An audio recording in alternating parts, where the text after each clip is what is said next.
There is three things that I see that all successful property investors have, and I'm going to be unpacking all three of those in today's episode.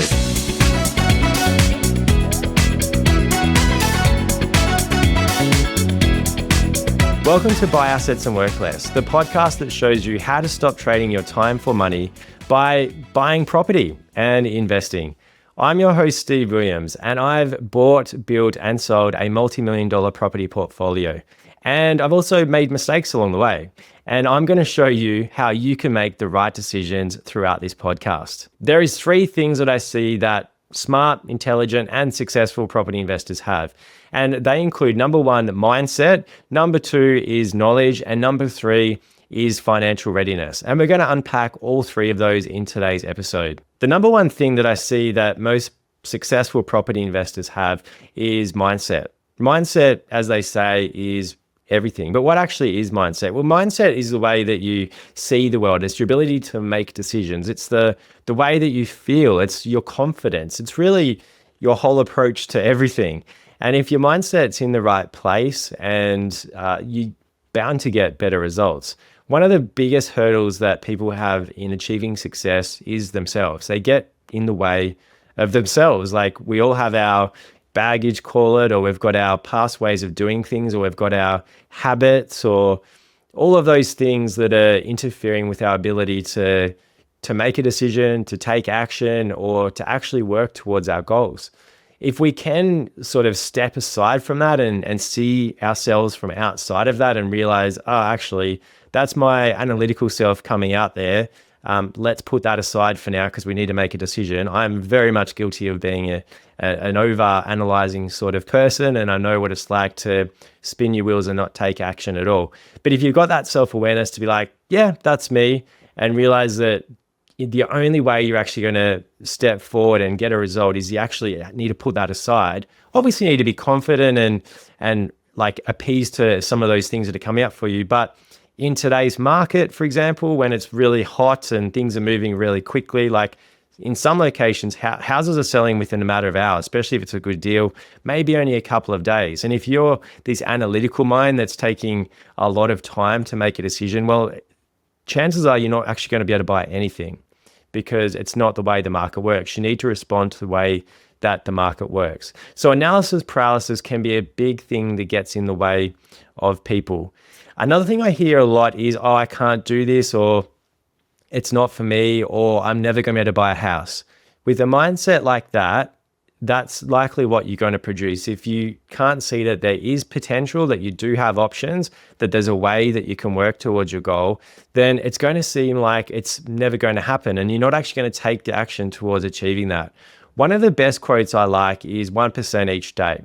And it's from the book Atomic Habits. And what it focuses on is if you just take one little step each day, whether that's saving $10 a day or $20 a week or whatever it is, if you just take little baby steps rather than looking at a house price and thinking $1 million for a house, how am I ever going to be able to afford that? Just realizing that every little step that you take over time, that compounds and it produces a huge result.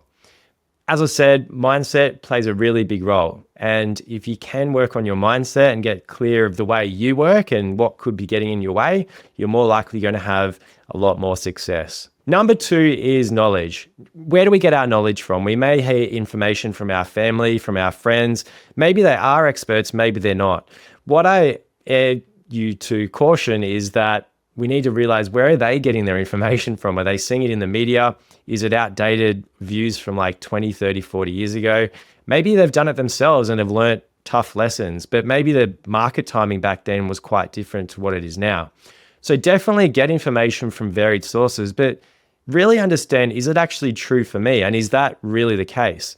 I mean, you watch the media all the time and you can see all of this fear mongering and the house market's going to boom, the house market's going to crash.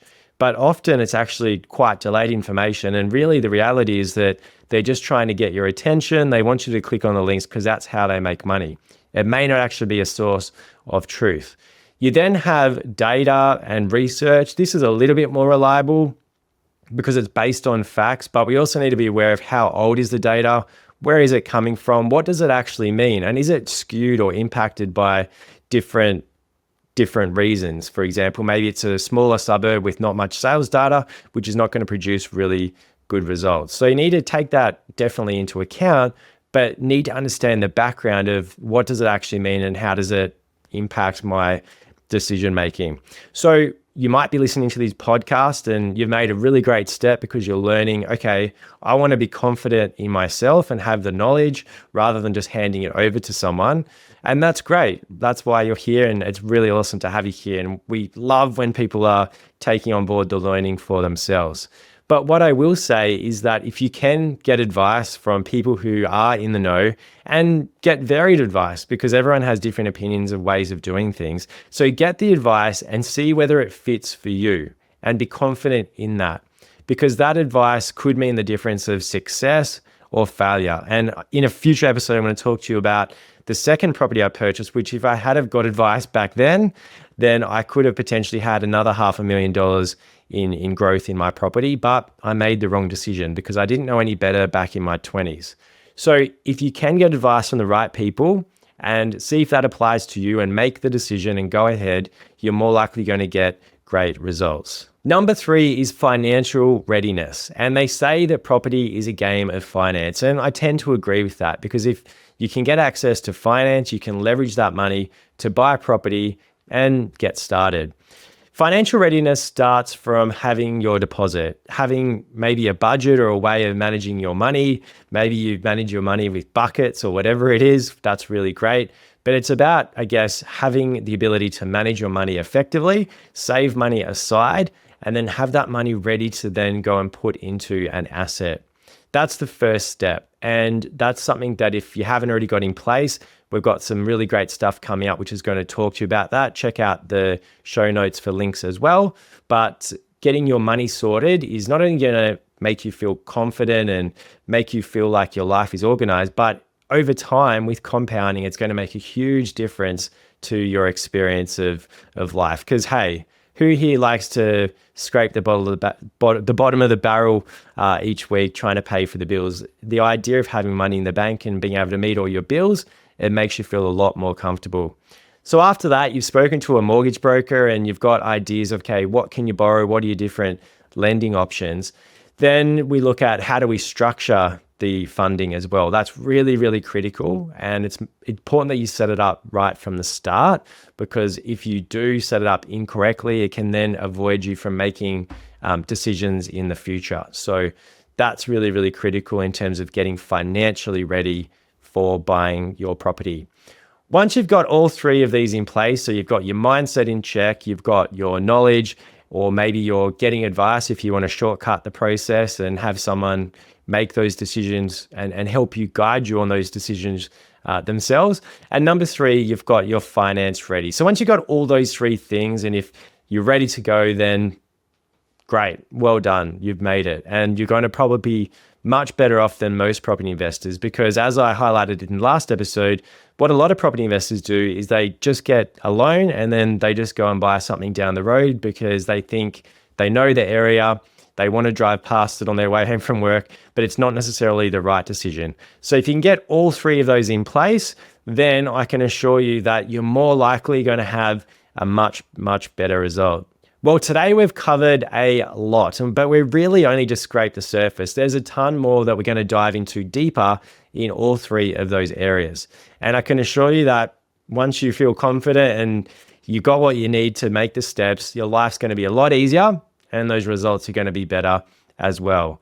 Make sure that you subscribe to the channel, hit that subscribe button. If you've got any questions or comments, you can pop them into the comments below.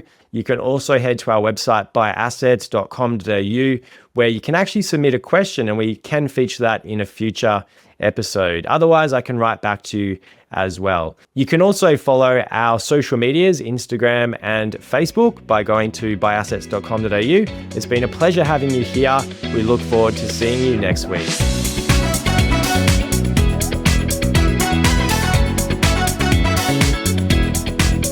All information contained in this podcast is general in nature and does not consider your individual circumstances. You should consider the appropriateness of this information with regards to your individual objectives, financial situation, and needs, and speak to a professional.